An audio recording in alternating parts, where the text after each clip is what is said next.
السلام علیکم ورحمۃ اللہ وبرکاتہ۔ نحمد و نصلی علی رسولہ الکریم، اما بعد، فاعوذ باللہ من الشیطان الرجیم، بسم اللہ الرحمن الرحیم۔ قال اللہ تعالی فی القرآن المجید والفرقان الحمید، واقیموا الصلاۃ وآتوا الزکوٰۃ۔ اللہم صلی علی محمد وعلی آل محمد کما صلیت علی ابراہیم وعلی آل ابراہیم انک حمید مجید۔ اللہم بارک علی محمد وعلی آل محمد کما بارکت علی ابراہیم وعلی آل ابراہیم انک حمید مجید۔ تمام تعریفیں اللہ رب العزت کے لیے جو تمام جہانوں کا پالنے والا ہے، اور درود و سلام ہو ہمارے آخری نبی حضرت محمد مصطفیٰ صلی اللہ علیہ وآلہ وسلم پر، جو تمام جہانوں کے لیے رحمت بنا کر بھیجے گئے۔ معزز سامعین، ہمارا آج کا موضوع ہے زکوٰۃ۔ زکوٰۃ کے لغوی معنی ہے پاک ہونا، بڑھنا اور نشوونما پانا۔ یہ ایک مالی عبادت ہے۔ یہ ناداروں کی کفالت اور دولت کی تقسیم کا بہترین عمل ہے، بلکہ ایک ایسی عبادت ہے جو انسان کے دل اور روح سے میل کچیل کو صاف کر دیتی ہے۔ قرآن مجید میں ایمان کے بعد نماز کے ساتھ زکوٰۃ کا ذکر کیا گیا ہے۔ اللہ رب العزت کی بے حساب نعمتوں کا شکر ادا کرنے کا بہترین ذریعہ زکوٰۃ ہے۔ زکوٰۃ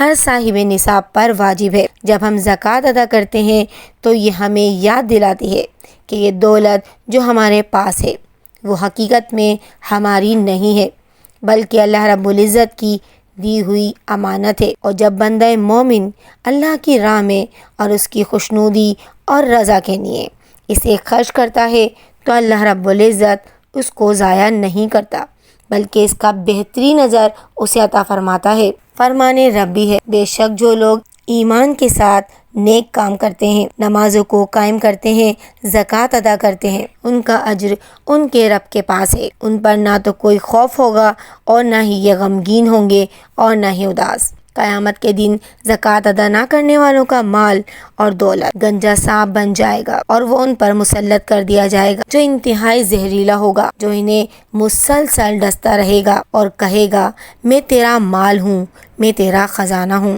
مصارف زکوٰۃ 8 ہیں۔ فقیر یعنی ایسا شخص جو محتاج اور ضرورت مند ہو، نہ اس کے پاس روپیہ پیسہ ہو اور نہ ہی گھر ہو، نہ ہی کوئی کاروبار، بلکہ وہ خستہ حال ہو۔ دوسرا ہے مسکین، یعنی ایسا انسان جس کے پاس ضروریات زندگی کے لیے مال نہ کافی ہو، اس کا گھر ہو یا اس کا کاروبار ہو، مگر وہ اس کی ضرورتوں کو پورا کرنے کے لیے ناکافی ہو۔ عاملین زکوٰۃ یعنی وہ انسان جو زکوٰۃ کی وصولی کرتے ہیں۔ تالیف قلب یعنی ایسا کافر جس کو زکوٰۃ کا مال دینے کے بعد امید ہو کہ وہ مسلمان ہو جائے گا۔ گردن آزاد کرنا یعنی غلام آزاد کرنا۔ ادائے قرض، اگر کوئی شخص قرض کے بوجھ تلے دبا ہوا ہے تو اس کو زکوٰۃ دے کر اس کو قرض سے نجات دلائی جا سکتی ہے۔ فی سبیل اللہ یعنی زکوٰۃ کو اللہ کے راستے میں استعمال کرنا، یعنی جہاد کے لیے ساز و سامان خریدنا۔ مسافر چاہے وہ مالدار ہو یا پھر غریب، یعنی کوئی انسان مالدار ہے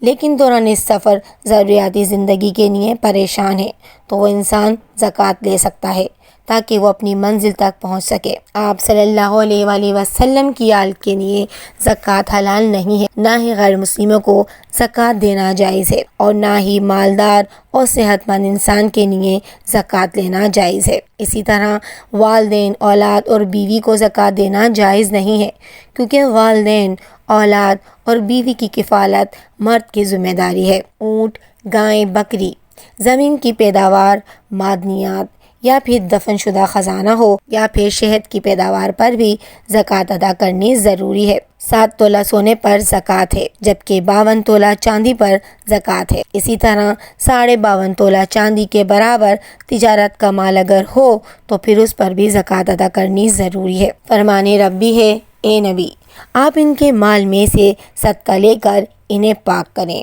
انہیں بڑھائیں اور ان کے حق میں دعائے رحمت کریں، کیونکہ آپ کی دعا ان کے لیے وجہ تسکین ہوگی۔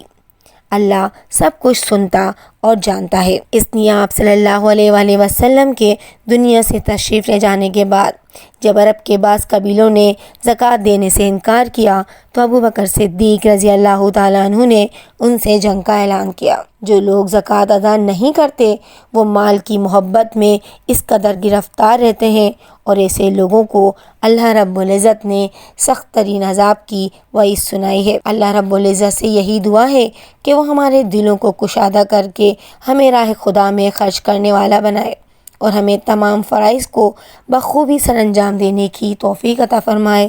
آمین یا رب العالمین۔